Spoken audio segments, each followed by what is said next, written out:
Hi.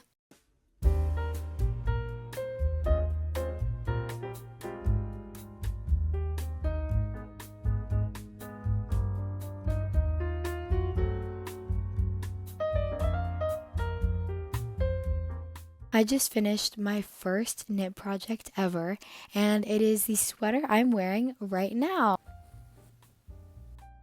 I learned how to knit from watching YouTube videos, and I finished this sweater 3 weeks from picking up knitting needles for the first time. So today I thought I would talk about my process knitting this, blocking it, and reviewing it now that I'm finished with it. I do have a background in crochet. I've been crocheting for about 5 years since I was like 12 years old. So I do kind of have some prior knowledge about fiber art, but I did go into knitting as a complete beginner and just completely learned off of some YouTube videos and a lot of trial and error. I honestly think the best way to learn how to do anything is to just go for it and figure out what works for yourself. When I first started knitting, I didn't even watch the video right, and I was just doing the wrong thing for like an hour until I played around with it a little more, and I was like, oh, it'd be so much easier if I just did it this way.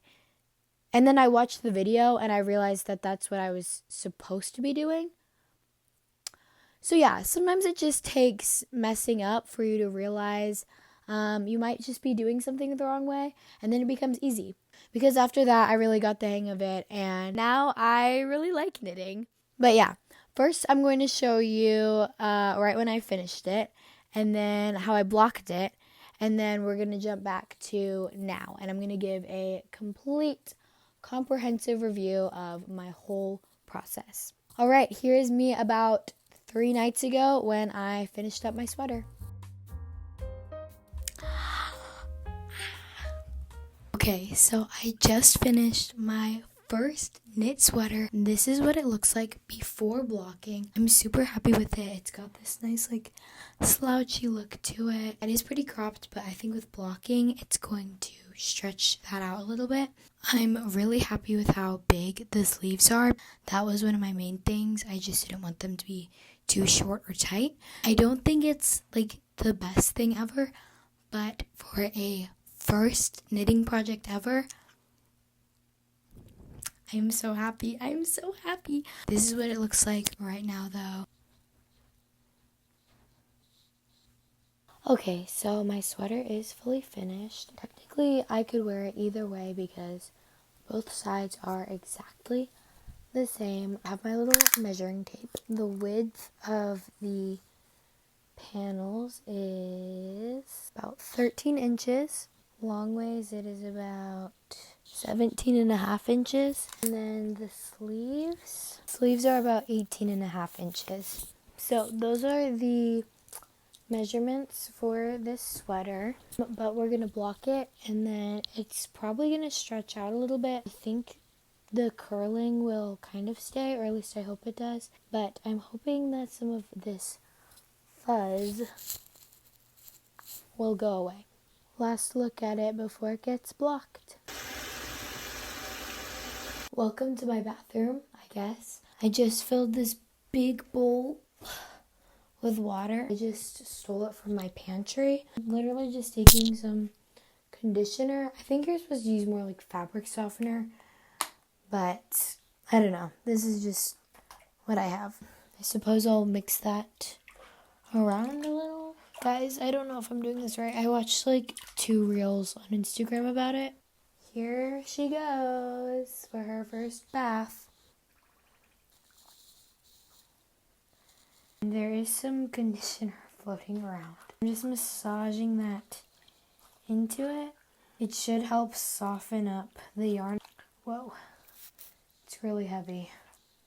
Wow, my hands feel really soft now. Here is my sweater soup. I'm just gonna let that soak for a little bit. I don't really think it needs to be like overnight or anything. I don't even know if it really needed blocking, but I just felt like I needed to try this out and see how it affected my sweater. So yeah, and then I'll actually try like laying it out a little bit. So from here, I pretty much just dumped out the extra water and then squeezed out the excess as much as I could, before actually putting it on my towel to block it. And then after I did this, I realized that I probably should have stood on it and stepped on it too, but I forgot about that, so I just pressed it with my hands and it was fine. I don't have an actual blocking mat, so I just used a piece of corkboard with a towel over it.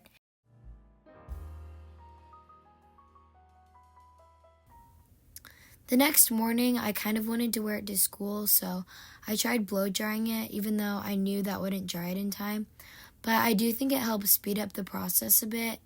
And then by the time I got home from school, it was almost completely dry. And then the next morning, it was completely dry. Just make sure that if you blow dry it, that your blow dryer is on a cool setting. Okay, hi, we're back to the present now. Like I said, it's been about 3 days since I blocked it, so it is definitely dry now. I think in total it took probably a day and a half to 2 days to be completely dry. I would say the whole project grew by about half an inch, maybe a little bit under that. It really didn't grow too much. I'm still very happy with how it fits. It didn't drastically change or anything. So the blocking was not an issue. I probably did it a little bit wrong, but it smells good, it's soft, it lays well. So if I like it, then that means that I did do it right, I guess. I might have said this already, but I did not use a pattern for this sweater. I did watch a video by Mehum Crochets. Hopefully I'm saying her name right. But in that video, she just did a front square, a back square, and 2 rectangles. So that's what I did. I wasn't looking for a tight neckline or anything. I personally really like off the shoulder stuff. So this is my preferred look for a sweater anyway. Originally, I wanted to make it kind of long and drapey and oversized. But I actually really like the crop. I don't have any cropped sweaters, so this is a fun addition to my wardrobe. And I think the length with the big drapey sleeves looks really cool together. The dimensions that I used were 60 across and then about 75 down. But the thing is, as I was making this, my yarn tension was actually changing because when I started knitting, my tension was very tight. And even though I used a needle size that was a half size bigger, my knitting was actually very tight and very small. The first square panel was about 60 across, 75 down, but the second panel actually did not need to be as many rows because my tension loosened up and then it got a lot more consistent. And then when I got to the sleeves, both of the sleeves I would say are pretty consistent. So actually the very first thing I crocheted was these stitches, how small these are, how big these are. Here, it's not a super good side by side. But yeah, like I said, that's just part of learning and learning how to tension my yarn. So once it got bigger, I realized that this is probably what it should have looked like all along. But it still worked out. So for this project, I used yarn from Michaels, and it is a Karen macchiato cake in the color. Okay, I'm having trouble finding what color this is. Sunny? I think it's Sunny. I don't know. It is a weight 5 yarn, so it is pretty bulky. They suggested 6mm needles, or I guess US 10. I don't understand why we have a US size. I guess maybe it's by inch. No, I don't know. I don't understand. I don't know why we can't just be like everyone else. I'm going to be referring to millimeters. But anyway, I actually used 6.5mm needles because I think it is easier to learn on thicker yarn and bigger needles. These are just circular needles I got from Michaels. I actually bought a set of interchangeable cord needles online, but they didn't arrive in time. So I just went ahead and bought these and they were great. I would definitely recommend these. Probably $8. This blend was 80% acrylic, 20% wool. So the wool does give it some stretch and memory, but acrylic's pretty cheap. At first I was really bothered by some of the fuzz on it, But the more that I learn about yarn, that's kind of just how wool is. So it doesn't really bother me now. And after I blocked it with the conditioner, I do think it got a lot softer. And I think it tamed the wool a little bit. But yeah, it's very soft. It is pretty warm. Like, it's about 45 degrees today, and this feels good. It feels comfortable. If I was gonna be outside a lot, I would definitely layer it with like a tank top, but for inside my house, it feels really nice. I will say with the yarn cakes, my first one got so tangled to the point that like I can't even like do anything with this anymore. Throughout my project, I kept getting these horrible knots that would take me like half an hour to work out. I did not like that at all. I pulled my yarn from the middle, and so I think that just mixed some things up. That's definitely happened to me before with like the normal twists. I don't know what to call them. I don't know my terminology. Yeah, it was honestly kind of a nightmare, and there's nothing I can do with this yarn because it is so knotted. Every time I try and use it, I can only knit for like 5 minutes before I try to get a knot out. As far as sewing it together, I did not use any fancy methods. I didn't watch any videos. I literally just folded my pieces inside out, took a piece of scrap yarn and a needle, and just weaved in, out, in, out, in, out, in, out. I've sewed a lot of projects before for crochet, so I wasn't really that worried about it. They definitely feel fine. As far as weaving in ends, literally just took my needle back and forth, weaved them in. Nothing crazy, but if you have trouble with that, then just watch a YouTube video, I guess.